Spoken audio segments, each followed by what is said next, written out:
Tov, Shavuot Tov, on est le mois de Kislev. Alors, on est en train d'étudier la halachot Beta Bechira.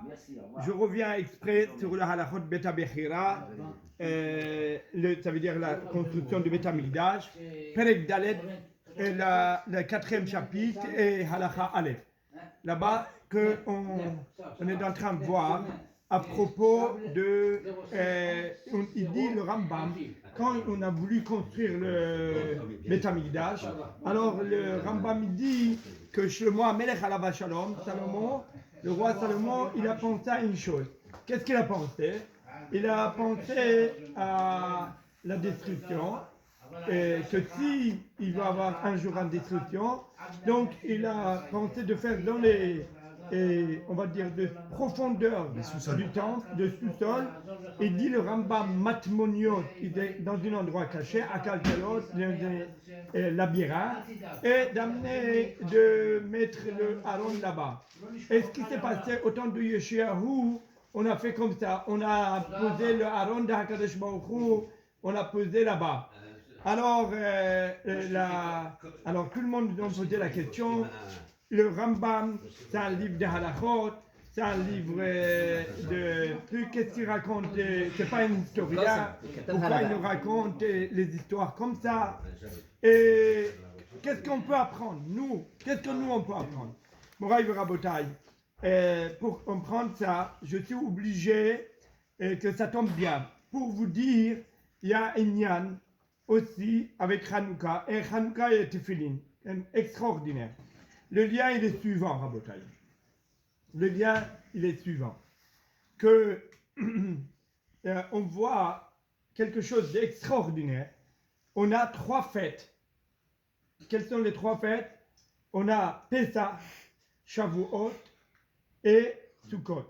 C'est la Torah qui nous a dit Shalosh Pe'amim Bashana, 3 fois par an, Tahogli Bashana. Après, ça c'est de la Torah. Parallèle à ça, il y a 3 fêtes aussi d'après la Hachamim. Parallèle à Pessah, les mêmes dates qui tombent Pessah, les mêmes dates Tisha B'Av. À Pessah, on est sorti de l'Égypte. À Tisha B'Av, on est sorti de Yerushalayim. Mais à Kadosh Baruch Hu, il dit, celui qui il a fait le deuil de Yerushalayim, il va faire, je vais être Mesamiach, je vais le réjouir. Voilà. Maman, je disais hier à mon fils, voilà, regarde, bientôt c'est pas la bar mitzvah, regarde les familles qui nous ont aidés dans le moment où c'était dur pour nous, c'est eux qui sont là, le premier aussi pour notre simcha. J'ai dit à Kadosh Baruch Hu Kabiachol, il dit mon fils, tu es Mesamiach pour moi, toi, moi aussi je vais être Mesamiach Otra. Tu étais triste pour moi, maintenant je vais être Mesamiach Otra. Voilà, ça c'est Pessah et Tisha B'Av, parallèle. Shavuot, que c'est Matan Torah, le don de la Torah. Parallèle à ça, c'est quoi? C'est Purim. Purim. Et qui mauvais kiblou? Les Bnei Israël, ils ont reçu la Torah, la même chose, de nouveau, de leur propre gré. Là-bas, au Matan Torah, Hakadosh Baruch Hu, il a pris le mont Sinaï, il l'a mis sur la tête des Bnei Israël. Là, Hakadosh Baruch Hu, il a dit, et voilà, il a amené Haman, et les Bnei Israël, ils ont dit, non, nous, on veut recevoir la Torah. Qui mauvais kiblou? Ok. Après, le troisième, c'est quoi? Sukkot. Sukkot, c'est de la Torah. Ils ont fait les cabanes. Alors, quel rapport avec Hanouka? On va voir. Dans la fête de Sukkot, il faut savoir pourquoi on fait la fête de Sukkot. Il fallait faire la première mandamar. Il fallait faire la fête de Sukkot à Pessah. Puisque la Torah, il dit, tu fais Sukkot. Les mandidou de l'Eterem qui bé Sukkot ou Shavtet Ben Israël. Ça veut dire afin que vos générations ils sachent que je veux faire installer dans les Sukkot, dans les cabanes. Alors, il y a un mandamar qui dit c'était Anané Kavod, les nuées. Et l'autre il dit c'était Sukkot Mamash. Maintenant, celui qui il dit Anané Kavod, les nuées, ok. Alors ça veut dire que les Anané Kavod, on va lui parler après. Mais maintenant, celui qui dit Sukkot Mamash, pourquoi on ne le fait pas au moment de printemps, de Pessah? Parce que c'est la période de Géoula, Yetziat Mitzrayim. Donc on fait. Alors, Hakadosh Baruch Hu, il dit comme ça. Il dit, tu fais la fête, et au moment de printemps, les maisons, ils sont humides, ils sont froids. Alors c'est agréable d'aller dehors. Quand je me dis non, je veux pas que tu sors dehors parce que c'est agréable. Je veux que tu sors parce que je t'ai dit de sortir de ta maison. Au contraire. Et au début de l'automne, au contraire, on veut rentrer à la maison. Alors, ok. Début d'hiver, on dit voilà. il fait froid. D'après le Mandamar, que c'était Anané Kavod. Qu'est-ce que c'est Anané Kavod? Ça veut dire les nuées. C'était quoi? C'était par rapport au Mishkan, le Tabarnak. Oui. Alors, on va parler maintenant Tabarnak. D'abord, dans la fête de Hanouka, on doit savoir qu'on lit les parachutes de Korbanot comme on lit dans Sukkot. Voilà. Sukkot, on a apporté 70 Korbanot. Et ça veut dire, on a apporté d'abord 13, après on en est en diminuant. Et les Nérot de Hanouka, d'après Beth Shammai, le premier jour, on allume 8, le deuxième jour 7, le troisième jour 6, et en diminuant. C'est comme ça, Kabiachol. Alors, Kabiachol, c'est de montrer que c'est parallèle. C'est une manière. Deuxième manière, c'est de dire, en réalité, on va retenir bien les calculs. Pourquoi Akadosh Baruch Hu, il a dit d'après certains Mefarshim de construire le tabernacle? Parce que ça veut dire c'était le pardon, la faute de Vodor. Le pardon de la faute de Vodor. Quel jour ça s'est fait? Les Bnei Israël, ils ont fait la faute de Vodor le 17 Tammuz. Après, Moshe Rabbeinu, il a demandé le pardon. Après, Akadosh Baruch Hu, il dit reviens pour chercher les tables de loi. Quand est-ce qu'en finalité, il est parti le chercher? C'était le 1er Elul. Quand est-ce qu'il est descendu? Le jour de Kippour. Et les Bnei Israël, le premier jour, ils ont sonné le chauffard. Et le 40e jour, ils ont jeûné pour ne pas se faire embrouiller comme ils se font embrouiller avec le Yetzirah la première fois. C'est pour ça qu'Akadosh Baruch Hu dit, vous avez jeûné, alors moi aussi je vais vous donner Kippour chaque année. Mais après ça, Akadosh Baruch Hu, il a dit, de construire le tabernacle, mais on ne construit pas le tabernacle comme ça, on ne claque pas. Il fallait faire appel, les gens ils amenaient leurs dons et les offrandes de leur cœur, et ils allaient construire, oui, très bien, Chazak Baour.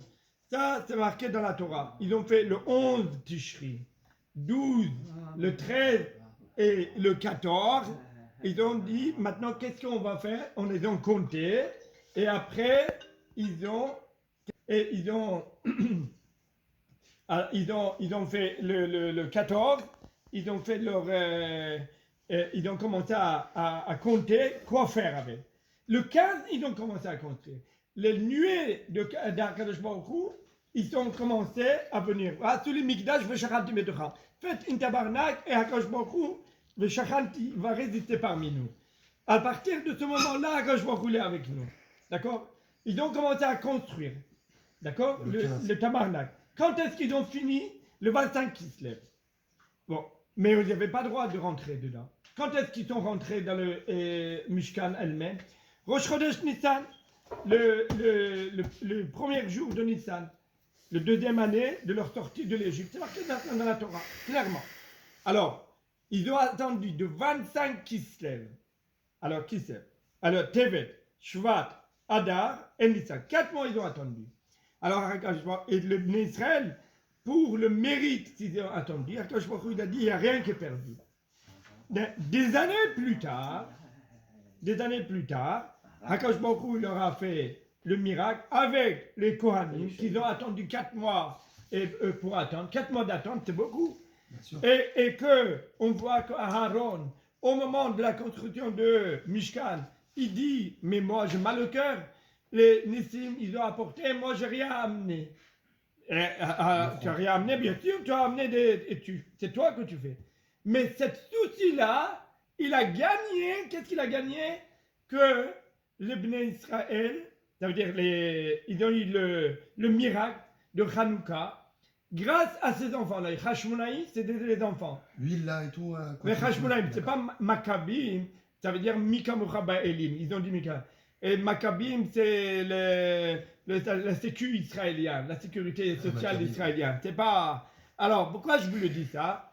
Je le dis parce qu'en réalité, regardez. Alors, où on arrive avec cette Rambam là? Alors voilà, on va arriver. On est dans le chemin. il faudrait savoir que le Mishkan, après, quand ils sont rentrés en Eretz Israël, d'accord, à 2488e année, et après ça, ils sont rentrés en Eretz Israël 7 ans, ils ont fait la guerre. 7 ans, ils ont conquéri. On voit dans le Sefer Yehoshua. Ok? Alors, après ça, ils ont pris le Mishkan, il était Gonézoto.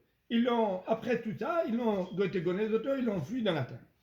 Alors, le Mishkan, quand ils voyageaient dans le désert, la Shrina d'Akadosh Baruch Hu, les nuées, ils voyageaient avec eux. Ça veut dire que c'est Nayad, il était ambulant. Ok, mais maintenant, on va aller parler de Beth Amikdash. Beth Amikdash qu'il a construit Shlomo HaMelech, ça veut dire que c'est quelque chose de fixe, la Shrina, il ne bouge plus. C'est plus ambulant. Voilà, il est plus ambulant.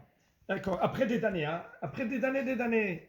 Et en Israël, il l'a construit, Shlomo HaMelech. Et quoi? Sur la terre de Canaan. Oui, à Yerushalayim, on parle là-bas. Et Marshemam, ils nous ont volé cet endroit-là. Mais bon, alors pourquoi on parle de ça? Qu'est-ce qui se passe?